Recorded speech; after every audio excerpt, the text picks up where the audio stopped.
High, good morning, welcome back to my channel. আজকে আমার তৃতীয় দিন ভাইজ্যাক ঘোরার। সকাল সকাল স্নান সেরে প্রথমেই বেরিয়ে পড়লাম রামানাইডু ফিল্ম সিটি দেখার জন্য।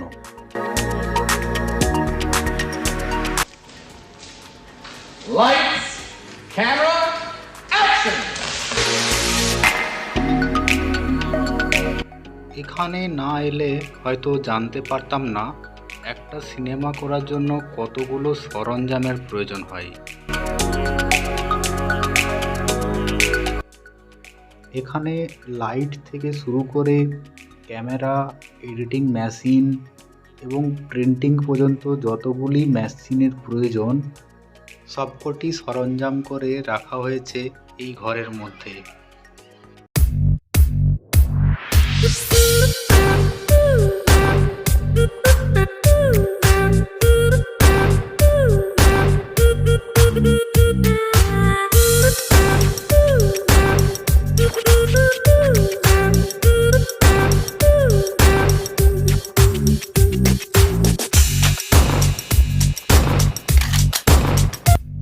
এখানে যে শুটিং করা হয় তা এই বাড়ির কাঠামো দেখেই বোঝা যায়।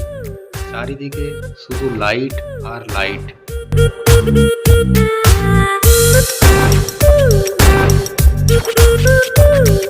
কোন কোন সিনেমাতে এই সরঞ্জামগুলি ব্যবহার করা হয়েছে তার একটি তালিকা এই দেওয়ালে দেওয়া রয়েছে।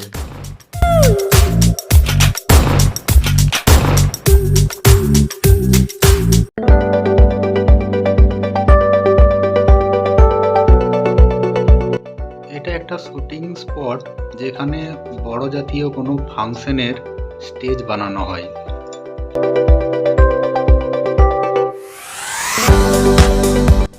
এই ফিল্ম সিটির মধ্যে কি এমন নেই, সব কিছুই ব্যবস্থা রয়েছে। একটা বড় আমির ফ্যামিলির বাড়ি কেমন হওয়া দরকার, একটা গরিব ফ্যামিলির বাড়ি কেমন হওয়া দরকার, একটা মধ্যবিত্ত ফ্যামিলির বাড়ি কেমন হওয়া দরকার, সমস্ত কিছু এখানে বানানো রয়েছে।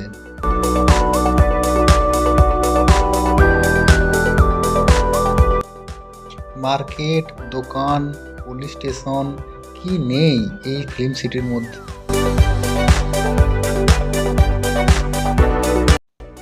এটা একটা পুলিশ স্টেশন।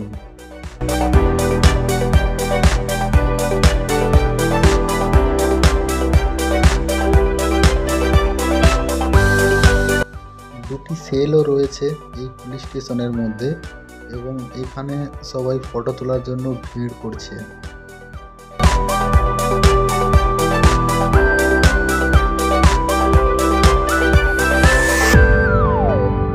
এখান থেকে সমুদ্রটা দেখতে জাস্ট অসাধারণ লাগছে।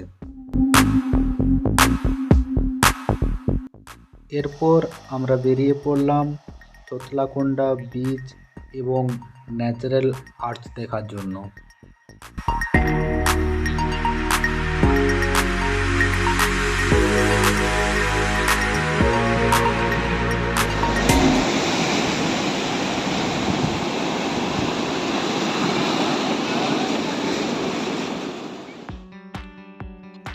এখানে ঢেউয়ের গর্জন শুনেই বোঝা যাচ্ছে কতটা খতরনাক, তাই এখানেও স্নান করা নিষিদ্ধ।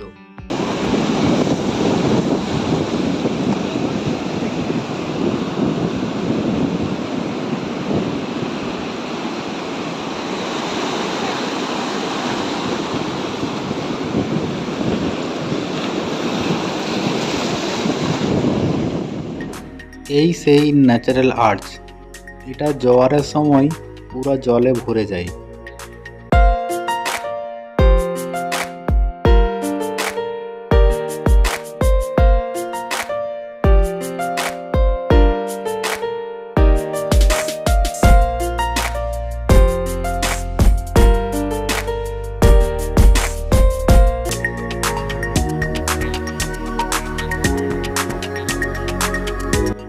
এরপর আমরা বেরিয়ে পড়লাম ভিমলি বিচের উদ্দেশ্যে।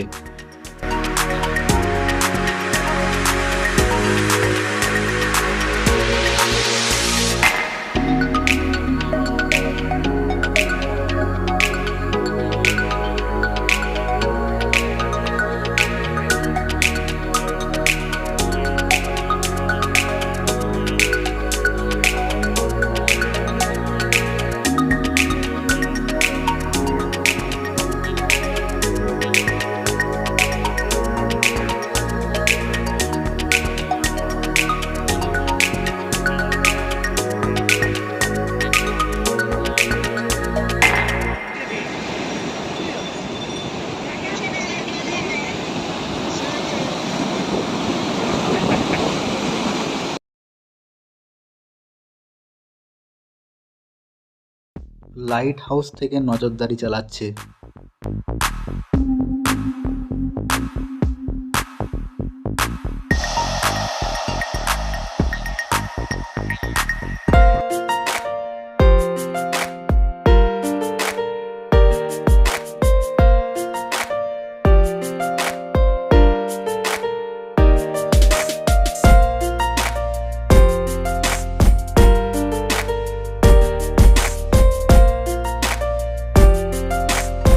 বেশ কিছুক্ষণ ঘোরাঘুরি করার পর বেরিয়ে পড়লাম সাবমেরিন দেখার উদ্দেশ্যে।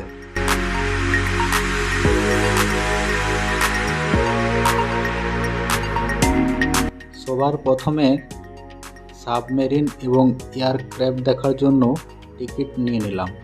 তবে একটা কথা, এখানে টিকিটের দাম তুলনামূলকভাবে অনেকটাই বেশি। ভিতরে ফটো তোলা নিষেধ, ফটো তোলার জন্য এক্সট্রা 50 টাকা চার্জ দিতে হয়েছে।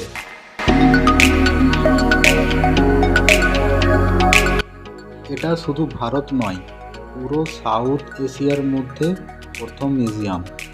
এই সাবমেরিনের নাম দেওয়া হয়েছে উরসুলা।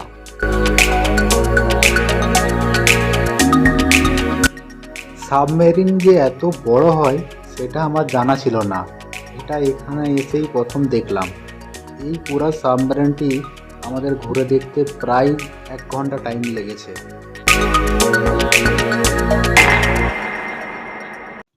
সাবমেরিন থেকে বেরিয়ে এরপর চলে এলাম এয়ারক্রাফট মিউজিয়ামে। এই মিউজিয়ামটি খুব সুন্দরভাবে সাজানো গোছানো।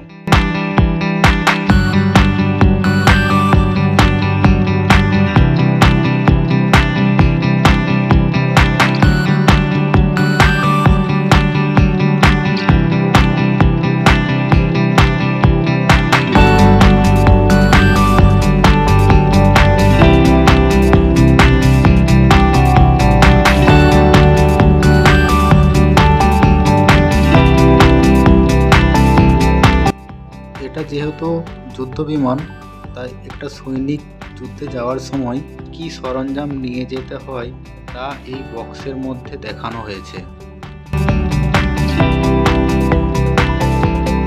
এত বড় এরিয়া জুড়ে মিউজিয়ামটি করা হয়েছে যে পুরো এরিয়া ঘুরতে ঘুরতে কখন যে 2 ঘন্টা সময় পেরিয়ে গেছে তা বুঝতে পারিনি। মিউজিয়াম থেকে বেরিয়ে কিছুটা ঘোরাঘুরি করার পর ডিনার সেরে ফেললাম। খাওয়া দাওয়া শেষ করে বিচে এসে কিছুটা সময় কাটালাম।